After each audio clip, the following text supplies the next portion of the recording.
কিন্তু আমার মূল বক্তব্য তাহলে এটা, লাআল্লাকুম তাত্তাকুন। আল্লাহ বলছেন রমজান আমি দিলাম, তোমরা বান্দা পালন করে দেখো, আমি তোমার মুত্তাকি বানায় দেব। আর যে মুত্তাকি সে জান্নাত। তাইলে তুমি আমার একটা মাস কদর করো, আমি আল্লাহ তাআলা তোমারে বদলে দেব, পাল্টে দেব। এই জন্য ইনশাআল্লাহ রমজানকে সামনে রেখে যুবক ভাই, কিশোর ভাই, যদি বুঝে থাকো আব্বা, তো গুনাহ ছাড়ো, আল্লাহর নাফরমানি ছেড়ে নিজেকে নতুন ভাবে আখিরাতের আলোকে গড়বার জন্য চেষ্টা করি। আল্লাহ আমাদেরকে তৌফিক দান করেন। আলহামদুলিল্লাহ, আল্লাহ পাক রব্বুল ইজ্জত যুল জালাল ওয়াল ইকরামের ফজল কারাম, রব্বুল আলামিনের অপরিসীম ইহসান, মেহেরবানি, দয়া, আল্লাহ তাআলা আমাদেরকে আজ 21 জানুয়ারি 2026 রোজ বুধবার কুমিল্লা জেলা দেবিদ্বার উপজেলাধীন দারুল উলুম মাদ্রাসার আজকের এই 32তম বার্ষিক ওয়াজ মাহফিলে আল্লাহ তাআলাই আমাদেরকে আসবার বসবার আল্লাহর জন্যই জমা হওয়ার তৌফিক দান করেছেন। আলহামদুলিল্লাহ। নওজোয়ান ভাই, তোমরা যে কয়েকজন ভাই আসছো সামনে, তোমরা কষ্ট করে বসো। এই যে ছেলেরা ভাই, তোমরা দয়া করে বসো ভাই, প্রত্যেকেই বসো ভাই। আমি আদেশ করলাম এটাও। যদি কারো একান্ত বসতে অসুবিধা হয়, কোনো পেরেশানি থাকে, চলে গেলে ভালো হয়। আল্লাহ তাআলা কোরআনুল কারীমের মধ্যে বারবার বলেছেন, লাআল্লাহুম ইয়াতাযাক্কারুন ওয়া লাকাদ ওয়াসালনা লাহুমুল কাওলা লাআল্লাহুম ইয়াতাযাক্কারুন। আমি আল্লাহ আমার কথাগুলো বারবার বলেছি। ওয়াসালনা মানে হলো এক কথা বারংবার বলা। আল্লাহ বলেন আমি আমার কথাগুলো বারবার বলেছি কেন? লাআল্লাহুম ইয়াতাযাক্কারুন, আমার বান্দাগণ যেন উপদেশ গ্রহণ করতে পারে। এটা মাকসাদ, উপদেশ যেন হাসিল হয়। এজন্য আল্লাহ তাআলা একই কথা কোরআনুল কারীমে বারবার বলছে। 3 কথা পুরা কোরআনের বক্তব্য, তাওহীদ, রিসালাত, আখিরাত।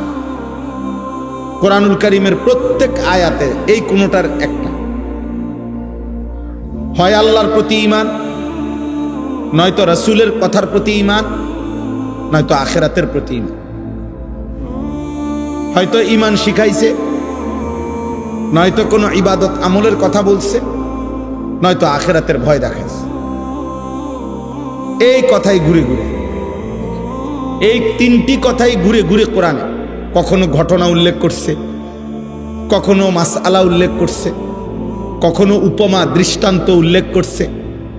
কিন্তু মূল মাকসাদ বান্দার ভিতরে যেন আল্লাহর প্রতি ঈমান, রাসূলের কথার প্রতি ঈমান, আখিরাতের প্রতি ঈমান যেন মজবুত হয়। এজন্য বারংবার বলছে, ইয়া আইয়ুহাল্লাযীনা আমানু। এই কথাইটা হে ঈমানদারগণ কোরআনুল কারীমের মধ্যে 89 বার আছে। তা এতবার কেন? 89 বার আছে। আল্লাহ তাআলা চেয়েছেন প্রত্যেকবারে হে ঈমানদারগণ, হে আমার প্রিয় বান্দাগণ। এটা বলার দ্বারা আমাদেরকে আল্লাহ তাআলা আন্তরিকতাপূর্ণ মহব্বতের শব্দ দিয়ে বুঝাইতে চাইছেন, বান্দা তুমি আমার প্রিয়, তুমি ঈমানদার, অতএব তুমি আমার কথার প্রতি মনোযোগী হও। 89 বার আমি তোমাকে এক শব্দে ডেকেছি, তুমি আমার কথা প্রত্যাখ্যান করো। আকিমুস সালাহ, এই নামাজের কথা 82 বারের চাইতেও বেশি আল্লাহ তাআলা উল্লেখ করছে এক কথাই। এতবার কেন বললেন?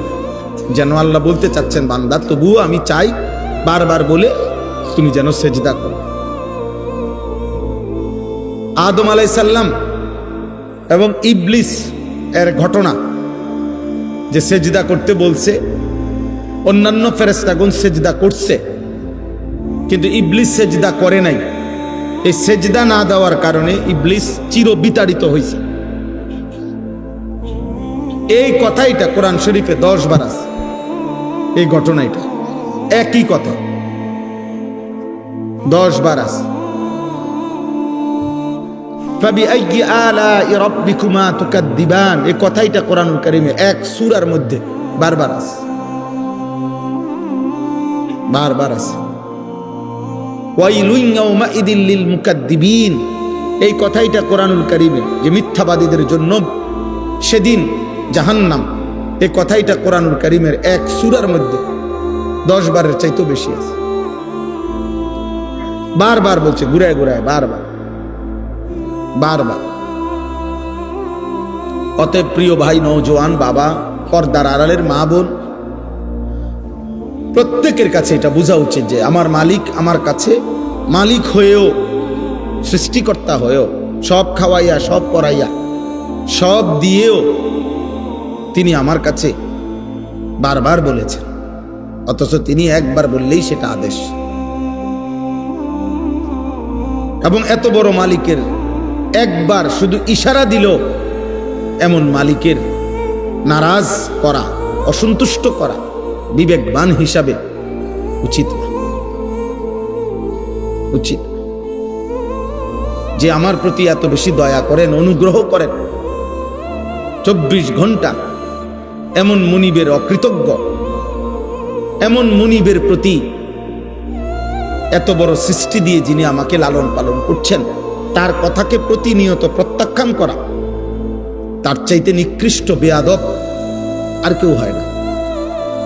এই জন্য আমি প্রত্যেক দিন এটা বলি যে যারা নামাজ পড়ে না, মুসলিম পরিচয় দিয়ে, মুসলমান পরিচয়ধারী যেই কিশোর, যেই যুবক, যেই নারী, যেই পুরুষ, যার কপালে সেজদা নাই অথচ নিজেকে মুসলমান পরিচয় দেয়, তার চাইতে নিকৃষ্ট বেয়াদব আসমানের নিচে জমিনের উপরে কোনো জানোয়ারও হয়। এটা কোনো জানোয়ারের আইটেমও করে না, মানুষ তো দূরে থাকে। কারণ এত বড় অকৃতজ্ঞ, এত বড় বেয়াদব, এত বড় নাশকর যে এত কিছু দিয়ে 24 ঘন্টা যিনি তাকে লালন পালন করছেন, সে তাকে একটি সেজদাও দেয় না, এ মানুষের কোনো প্রকারে আইটেমের মধ্যে ওরে জানোয়ারও ঘৃণা করে। এজন্য কোনো কোনো বুজুর্গানে দিন বলে, বেনামাজিকে কুত্তাও ঘৃণা করে, বেনামাজিকে শুকরও ঘৃণা।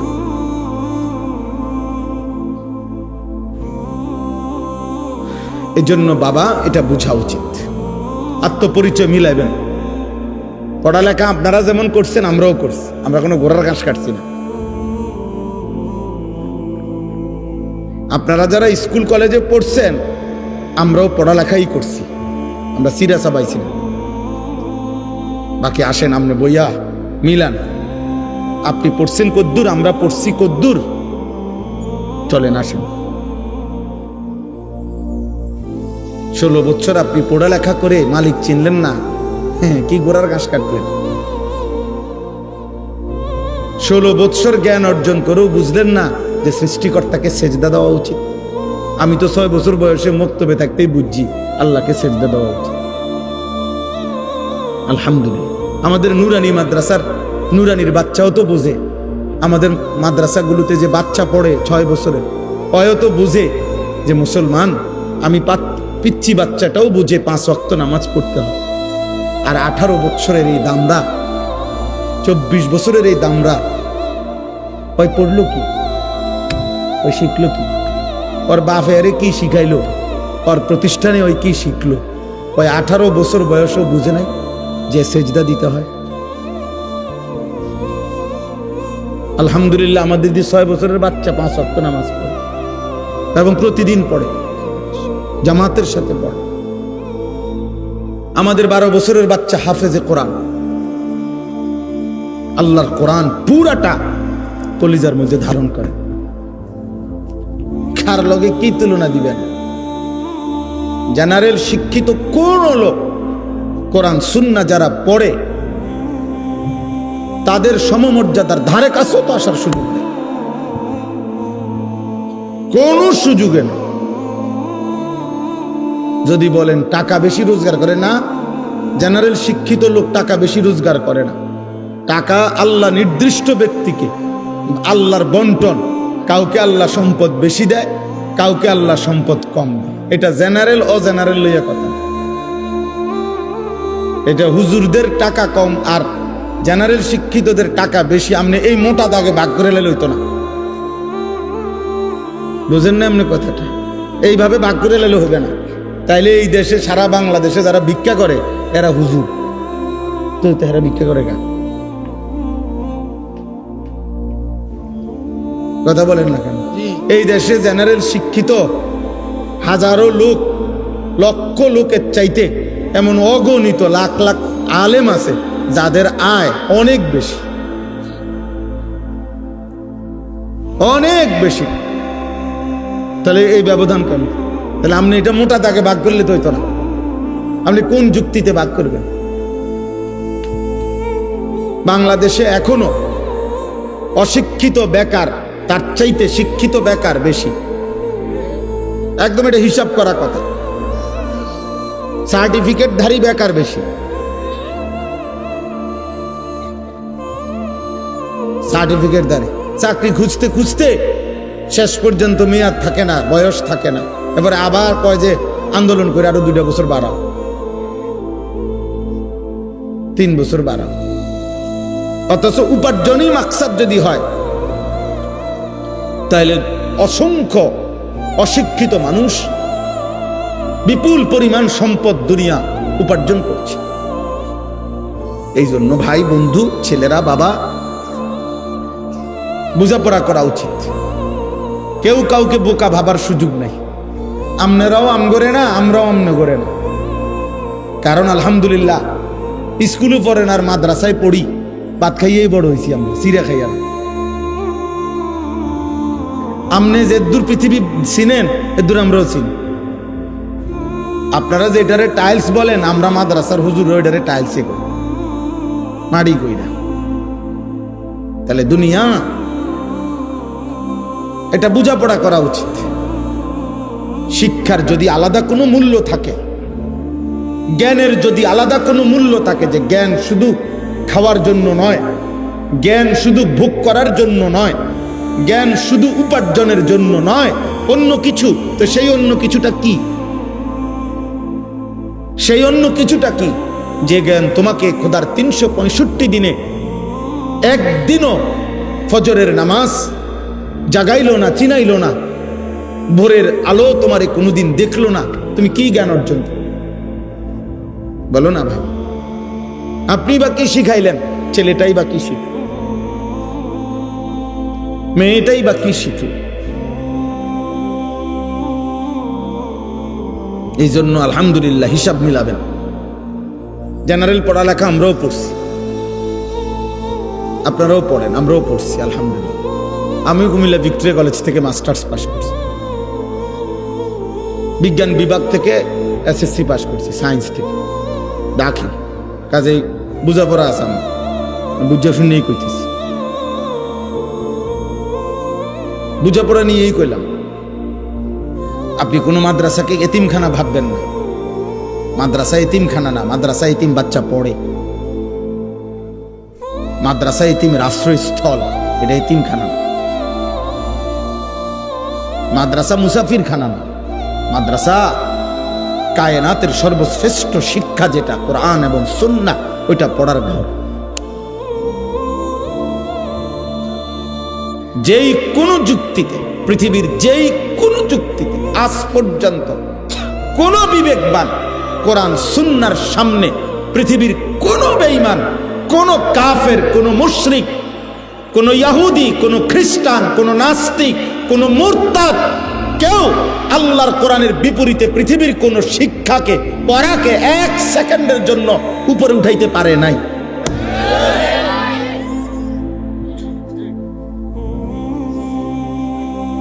মেশিনের পর মেশিন বানাইলে এটা অনেক কিছু না, না এটা মেশিনে না। আপনি এটা একটা আশ্চর্য কিছু মনে করে লাইছেন, এটা মেশিনে না। তো মেশিনে একটা আশ্চর্য কি? এটা দ্রুত চলে, তো কি চলে? দ্রুত চলে, বুঝেন না? এটা তো প্রযুক্তির আধুনিকতা। মানে কি? এটা তো অনেক কিছু কি আছে। মনে করেন এটা এখন 3G ছিল, ওটা 4G হয়েছে, তো কি হয়েছে? 4G এখন 5G হয়েছে, মানে আর একটু গতি বাড়ছে। আর তো এতে কি হয়েছে? আশ্চর্য হয়ে গেল অনেক কিছু আল্লাহর কোরআনের সামনে, রাসূলুল্লাহ সাল্লাল্লাহু আলাইহি সাল্লামের হাদিসের সামনে। বুঝেন নাই কথাটা? চিকিৎসার আধুনিক সংস্করণ আসছে, মনে করেন মেশিনের আধুনিক সংস্করণ আসছে, এখন আরো খুব দ্রুত রোগ নির্ণয় হয়। তো কি এতে? এটা রোগে না নির্ণয়, পেট ব্যথা মাথা ব্যথা ঠিক করে এটা, আরে এতো এটা নির্ণয় করে। এটা কোরআনের সামনে বড় হয়ে গেল কেমন?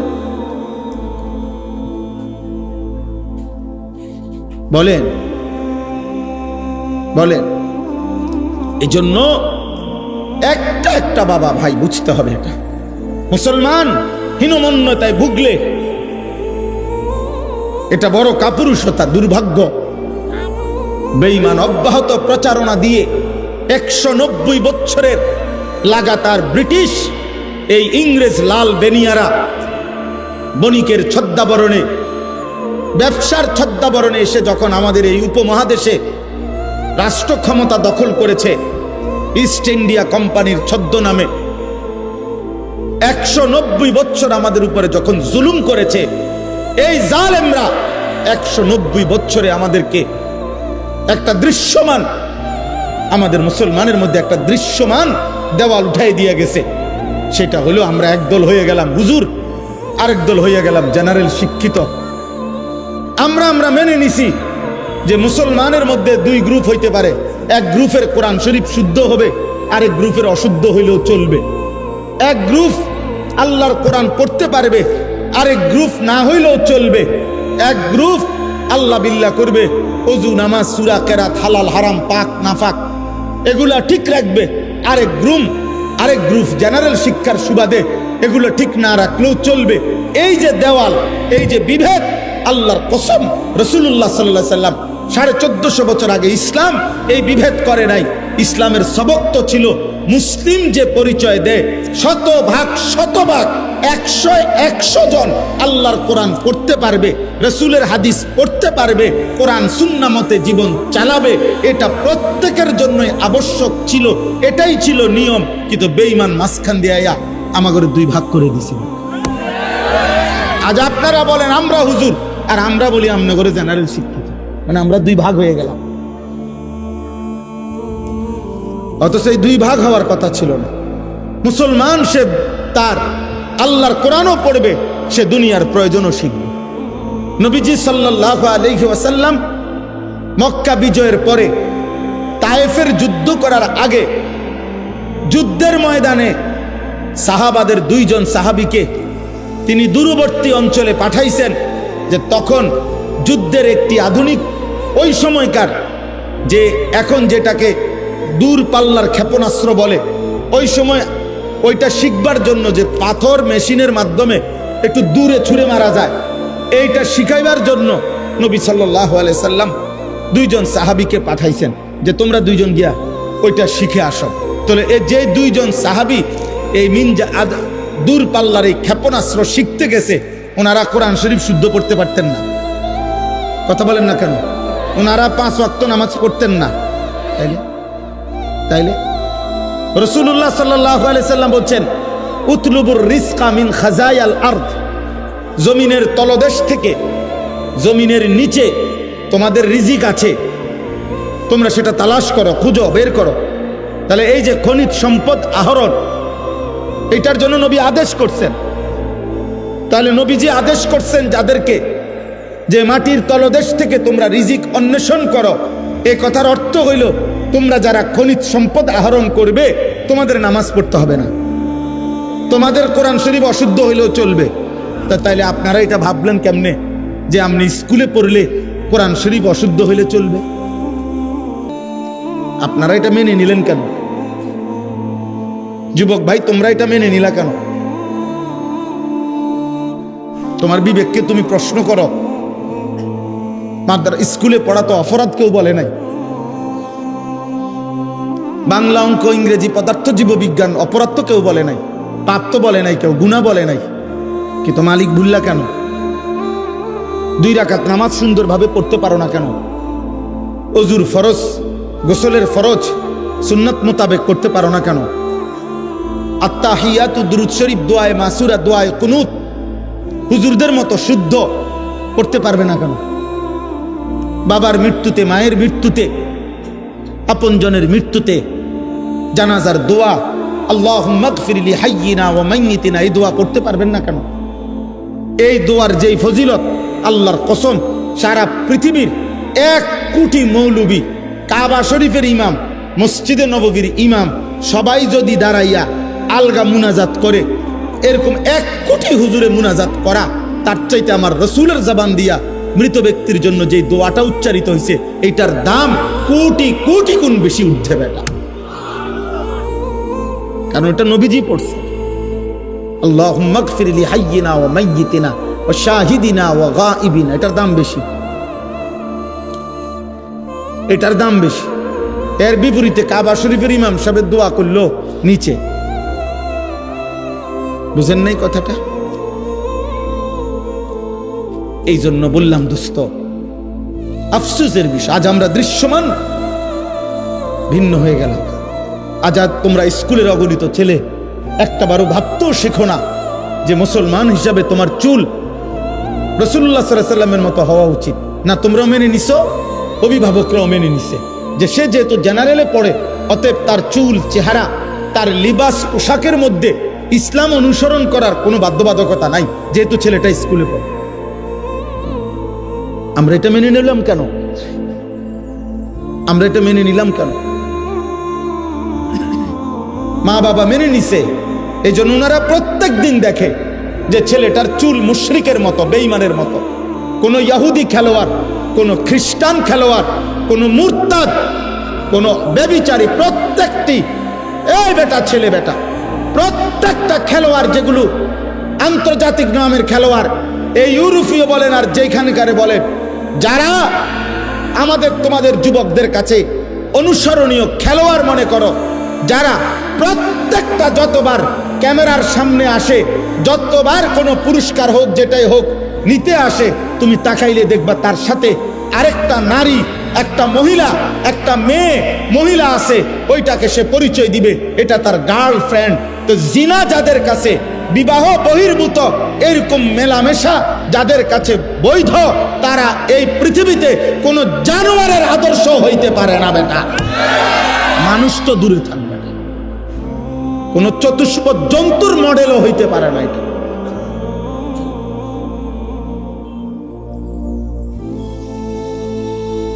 সে প্রকাশ্যে মহিলাকে নিয়ে সে ছবি তুলতেছে, ক্যামেরায় পোজ দিতেছে, এটা তার গার্লফ্রেন্ড।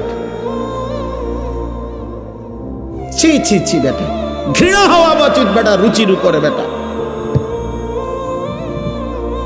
রুচির উপরে ঘৃণা হওয়া উচিত বেটা। হায়া, লজ্জা এক মানুষের সৃষ্টিগত নিয়ামত, আল্লাহর দান এটা। যার হায়া ছিনিয়ে নেয়, যার লজ্জা ভেঙ্গে যায়, আল্লাহ রসুল বলছে ফাসনা মা শিতা, এবার তোমার আচরণ জানোয়ারের মতো, যা মন চায় তাই কর। যা বেটা, তোর যেহেতু লজ্জা নাই, তুই খারাইয়া মুতলে কি আর বইয়া মুতলে কি, তুই রাস্তার ধারে মুতলে কি আর মানুষের চোখের সামনে মুতলে কি। পাশে দিয়ে মানুষ যাইতেছে, মহিলা যাইতেছে, পুরুষ যাইতেছে, সিএনজি যাইতেছে, ও এখানে বসে পেশাব করতেছে। ধরেন তার কত বড় নিকৃষ্ট রুচি, কি তারে পড়াইলো, কে কি পড়লোতে, এই বাচ্চাটা কি পড়লো। ছি ছি ছি ছি ছি ছি বেটা, থু বেটা। ওই বিবেকের উপরে ছি বেটা।